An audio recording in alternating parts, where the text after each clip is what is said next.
মামার বিয়ে নেওয়ার পরেই বিয়ানের বাসা থেকে যে মিষ্টি আর বনটা আসছিল, ওর কিছুটা অংশ কিন্তু দাদু প্রথমে আমাদের জন্য নিয়ে আসে। আসলে এটাকে মনে হয় ভালোবাসা বলা হয়। আর এই যে এদিকে দেখেন বিয়ের কথা হচ্ছে, আমার দিদা কতটা রেগে গেছে, কারণ তিনি মন মতো মেয়ে খুঁজতেছে, পাচ্ছে না, এগুলো নিয়ে কথাবার্তা বলতেছে আমার আরও একটা দিদার সাথে। আর আমি এগুলো দেখে হাসাহাসি করতেছিলাম।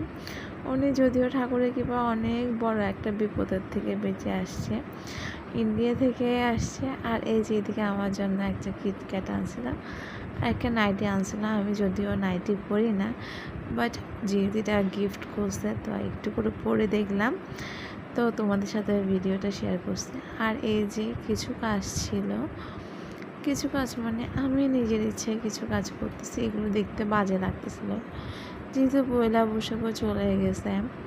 কিন্তু এই পিকচার বলো, ঘরে অনেক কিছু কাজ বলতে গেলে সবাই তো একজনের সবটা করতে পারে না, মাঝে মধ্যে অন্যদের হেল্প করতে হয়। তো যে যেটা পারে সে সেটাই করে নিচ্ছিল। আর এই যে এদিকে দেখো, আমি আসনের উপর মহাদেব আর মা দুর্গা গণেশকে পরিষ্কার করতেছিলাম। আমার কেন জানি না এই ছবিগুলো পরিষ্কার করতে অনেক ভালো লাগে, কারণ ভগবানের ছবি পরিষ্কার রাখলে নাকি নিজের জীবনটাও সুন্দর থাকে। আমি জানি না আসলে, কিন্তু তাও চেষ্টা করি যাতে সবটা ভালো হয়, বছরটা ভালো কাটে, সারা জীবন একটু ভালো থাকতে পারে, এটার জন্য এত কিছু করা। তো এদিকে আমি পরিষ্কার করতেছিলাম, তো দেখিয়ে বলো কেমন হয়েছে।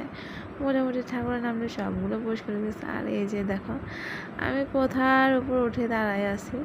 এদিকে এক হাত দিয়ে যেহেতু ভিডিও করতেছিলাম, তো এই জন্য কেমন কেমন জানি ভিডিওগুলো হচ্ছিল। এরপরে চলে আসছি এই যে আমার শখের ফ্রিজ। অনেক কিছু নিয়ে অনেক শখ ছিল, কিন্তু সব সময় তো আর সব শখ পূরণ করা হয়ে ওঠে না, হয়তো বা আমারও ওরকম হয়ে ওঠে না। এটা আমার অনেক শখের একটা ফ্রিজ, যেটাকে আমি অনেক যত্ন করে রেখেছিলাম, কিন্তু এখন কেন জানি না কোনো কিছুরই তেমন একটা যত্ন নিতেই ইচ্ছে করে না, ভালো লাগে না, কেন জানি না ভালো লাগে না, এই জিনিসটা কাজ করে সব সময়। কিন্তু ভালো না লাগলেও যেহেতু শখের ফ্রিজ, পরিষ্কার তো রাখতেই হবে, তাই না? তো এদিকে আমি ফ্রিজটা একটু পরিষ্কার করে নিচ্ছিলাম। আর হ্যাঁ, তোমাদের ভিডিওগুলো কেমন লাগে আমাকে কিন্তু অবশ্যই কমেন্ট বক্সে কমেন্ট করে জানাবে। আজকে এতটুকু, সবাই ভালো থেকো।